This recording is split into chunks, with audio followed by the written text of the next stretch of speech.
Hello and welcome everyone. My name is Psamathes and this is another vocal analysis and video reaction to, this time, a song from Genshin Impact, one of my favorite games and honestly favorite video game soundtracks of the last few years for sure. I really enjoy playing this game. I also play Honkai Star Rail, and I also really enjoy, and this is how I actually got into the game from the music, I really enjoy making cover arrangements of this game, and you will find a lot of covers from this game on this channel. You can browse, there is a playlist, I will put it somewhere here, and you will see some examples flying on the screen at some point.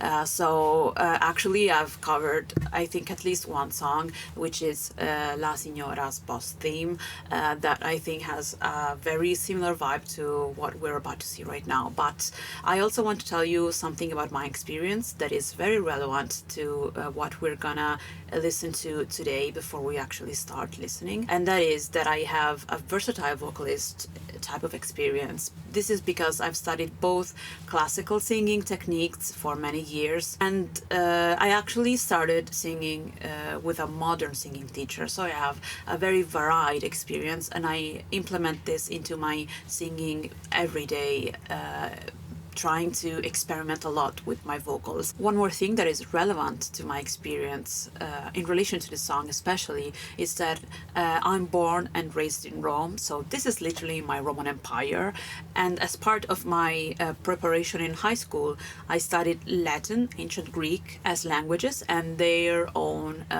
ancient literatures, so I have a deep knowledge of this language and I love seeing it used properly in song lyrics. I also love that the team at HOYO-MiX always releases the lyrics. Not everyone does that in video game soundtracks, but also music of other genres, and it gives us a better chance to analyze the interpretation of the singer, the choir, and have a deeper meaning of the song. And I can hopefully help you a little bit more with that thanks to this experience. Lastly, I'm also a singer for video game soundtracks myself. I've sang in games like The Pathless, the upcoming indie game K-Locker, and I sing for trailer music, and I also do my original music and library stuff, samples. I do a ton of different things thanks to my versatile vocalist experience. So this was a bit of an introduction for the new, hopefully, audience coming from Genshin Impact. The song we're looking at today is Absolutio or Absolutio.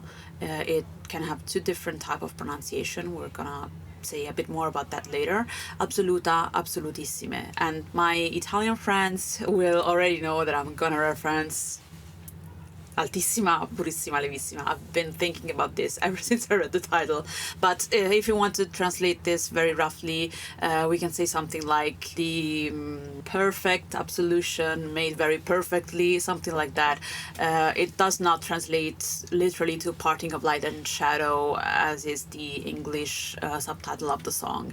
It's kind of a word play, but each word has a slightly different meaning, just written with the same type of word used for alliteration purposes, you know. This is the song for Arlecchino, the father. One beautiful thing that I want to mention before we start, the credits, everyone is credited. This is how it should be as a musician, as an artist, singer.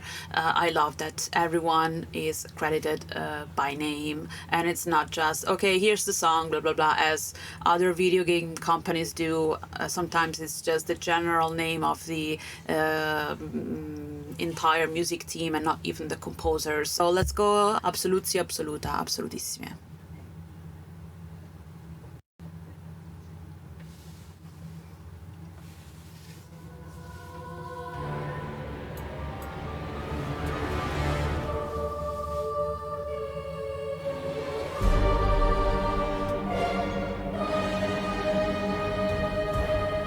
They're not using my pronunciation.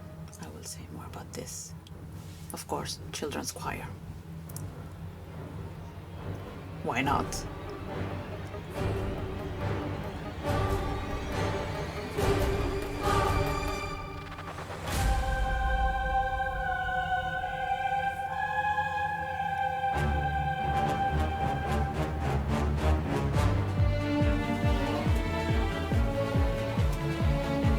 dropping the beat.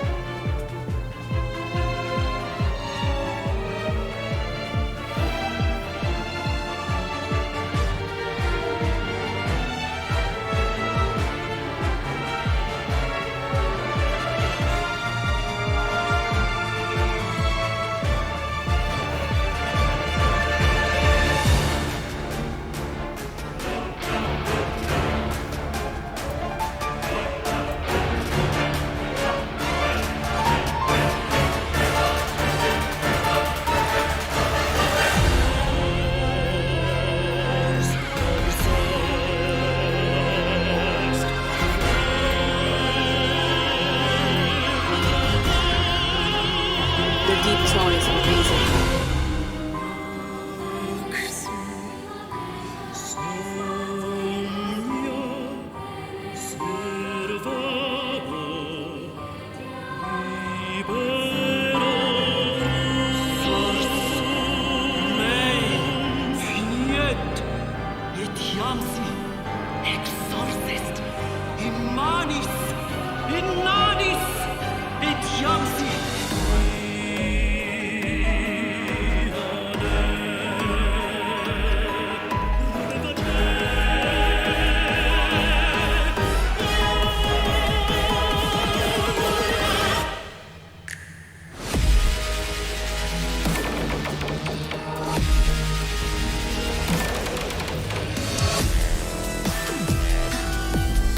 This is Disco Arlecchino.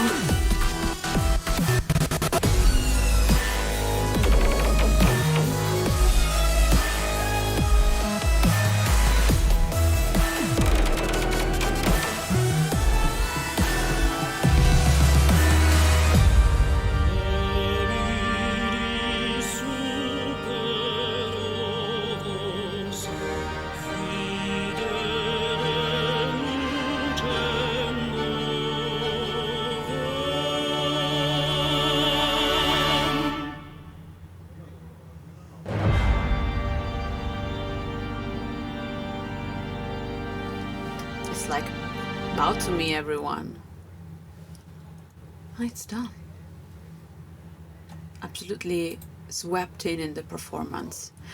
So usually I talk a bit more during the performances, but here you're just like, for once I couldn't say much. Let me breathe a second.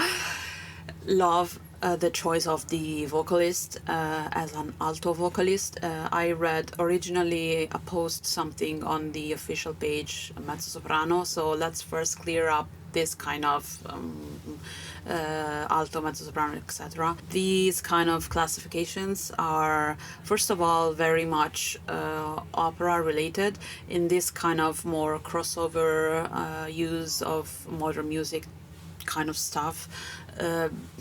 It's not very important. The classification that she, Huiling, do, or please correct me if I'm saying her name wrong, that she chooses as an alto singer is related to her tone and timbre, and not necessarily to her range, because most of the time the ranges between altos and mezzos and sopranos overlap. So in opera we need to have this kind of distinction because the roles are written in a certain way that a soprano could reach these notes for one song, but playing the entire role in this kind of range and using this kind of tone would be damaging for a soprano's voice. The same thing can happen if within the soprano classification we have a lighter soprano voice trying to do a heavier soprano role. In that case it would be very difficult to do that kind of heavier role with a lighter voice, just because the music is written in a certain way that better fits someone with a heavier voice. So this is not because she cannot sing high. I love that here it was written having in mind the representation of someone using this kind of a woman using this kind of deep tone, deep notes, and not going purposely very high. So it's a beautiful songwriting choice, and it allows us to have this more unique voices represented in music, because I don't think I've ever heard in a video game song this kind of voice represented. And especially with female vocals, we always tend to be like, oh, how high can it go? It's all a focus on high notes. Even if I was arranging a cover of this, I wouldn't switch the range higher. And here all the resonance is, you don't have to think that it goes like this. It goes always smoothly in this part of the center of the mouth. I also love that she has some parts here that she does in kind of a whispered operatic in a way, like when she does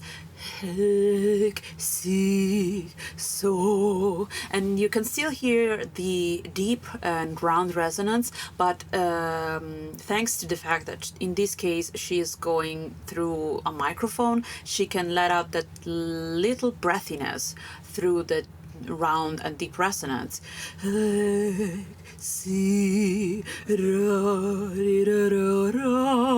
And you still have that kind of beautiful, mysterious kind of creepiness that absolutely fits the theatrical interpretation. This is not just a singer with an operatic voice doing the song, you know. This is a singer with an operatic voice doing an operatic interpretation. So there are deliberate choices in how she sings certain things, like this one, or where she has that kind of spoken part, which could be like recitativo, where singers are actually doing that kind of half spoken, half sung part in between the actual arias.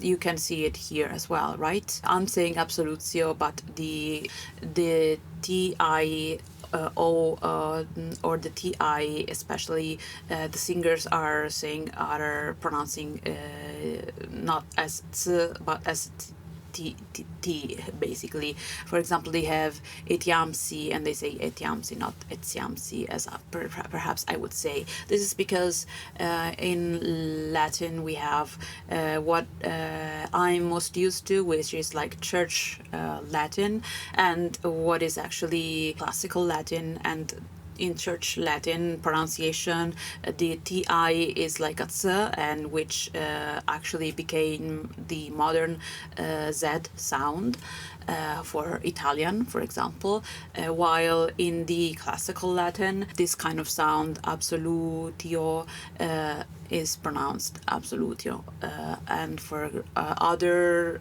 sounds are kept in this kind of softer pronunciation, and this is let's say a more ancient pronunciation. Both are correct, they just belong to different time periods and to different cultural settings. Some fun things about the lyrics: Quo vadis pater, Quo vadis is the title of a famous movie. It's also like a quotation, Quo vadis Bible. I think it was chosen, in my opinion, fairly deliberately. It means where are you going, Father? Another interesting piece of lyric that you can find is Sors mors est velata. This and other pieces that you can find all across the song. Let me look. Sors in manis et in anis. These are all pieces of lyrics somehow rephrased and readapted from the Carmina Burana, you know, oh fortuna. If you look across the entire thing, not just the one famous song, it's Carmina means songs. It's a collection of poems then put into music. And if you look also at the quest line titles for the Sea of Bygone Eras main quest line, there's references to this Carmina Burana there too. In my opinion, it's interesting because, of course, the theme of fate is very prominent there, and I think also it's very easy to use some existing Latin text and adapt it to your own needs in a certain songs instead of writing it from scratch. But the Carmina Burana is so overused, and I mean, it's very symbolic. Once again, she has her arms on the shoulders of one boy and one girl, and it's very symbolic of her representing Arlecchino and Lini and Lynette. But the text in the background, Benedicam wait, I can't read it. Benedicam benedictibi etiam. Okay, I don't know. Maybe there's a mistake. Benedict on its own, it's not a thing. Maybe it's there's a typo. Anyway, pater somnialiter. Anyway, the text we see in the background also personally reminds me of something very biblical. About the singer, I really love not just the way she sings, as I was saying, she has a very operatic approach, so both in singing, but also the way she walks and moves around the other performers. Everything is very like she's acting in an aria, basically. So there's a scene with a meaning. It's very likely that there was, a script for the scene written out, and it's not just, okay, go on stage and do your thing. And it's very likely that in this case, the performance is very much prepared in the same way, to have her embody the character in all aspects. Even the costume, we see that it has a similar vibe to the character of Arlecchino. So it's very beautiful that they really thought about this at all levels. There is one point where the dubstep techno stuff really starts going deeper. I mean, we have the beat from kind of the very start, but there is a point towards almost the end of the song where we have some text in the subtitles, and perhaps the choir is still singing those lyrics, but in my ears I cannot really hear it. In this case, I'm not sure if it's the mix on my specific device, or I should listen to the song on another device, or if it's how it's recorded for this performance and then there's another. But it's kind of a shame that it appears that they are singing some lines and it's not really coming through over the beat, since they're not repeating some lyrics from before, they're saying something new. So technically it should have some importance within the mix of the songs. There is one point where the lyrics are Camini spero vos, etc., etc. Within the metrics of the song, it becomes Camini supero, and this is to me, it's not how the syllables would be divided in Latin, but since I also study Japanese, it makes me think that this is how they have divided it, maybe according to the Japanese language, because in Japanese it would be written supero and then spelled supero, but in Latin metrics, those syllables, it would be spero, not supero. So that is one thing that as I was kind of following along the lyrics and the vocals, I was like kind of taken aback for a second before I thought about this, and I mean, it's nothing, but it's interesting to see how lyrics in one language being performed in another country affects literally how the spelling in the metrics of this specific line. If I was the one directing the vocals here, I would have done Camini spero vos, because in our rules of the language we don't separate the S and the P consonants. But I have to say, I love the pronunciation of the singer. I love how the ch sound is absolutely correct for this language. Last two things about consonants. Doubles, imanis, not imanis, and she has this distinction, once again very important, because it can possibly be two different words, so we have to hear it, and the power in that double M is also emotional. Imanis, you can hear that it has a different energy, that in imanis you don't have the same kind of oomph to it. And the R, you can also hear some points where even in the quickest sections of notes, the R sound is always rolling very nicely. Still, once again, very appreciated that there's this kind of attention, and these kind of stronger sounds are once again not just important because I'm like paying attention that all the pronunciation is perfect and like oh my god, the care about the language, etc., but also because they give power to the character that she's interpreting here, and to the energy of the song. Try singing the same song with the soft R's, the soft S, without doing the doubles, and it all becomes so plain and boring, right? Without having this kind of attention for these even very small details in a performance, we cannot properly convey our emotion for the song and for the music. So this is the kind of preparation and the kind of passion that an artist has. This is why we are so absolutely blown away by her performance. These are not just technical details. These technical details serve an emotional purpose. So this was it. I hope you have enjoyed my in-depth look at Absolutio. At this point I will adapt the same pronunciation that they have. Absolutio, Absoluta, Absolutissime. If you want me to do this kind of vocal analysis on other songs, feel free to drop them in the comments. Let me know what you think of this song, though I think that we mostly have the same kind of positive opinion on it.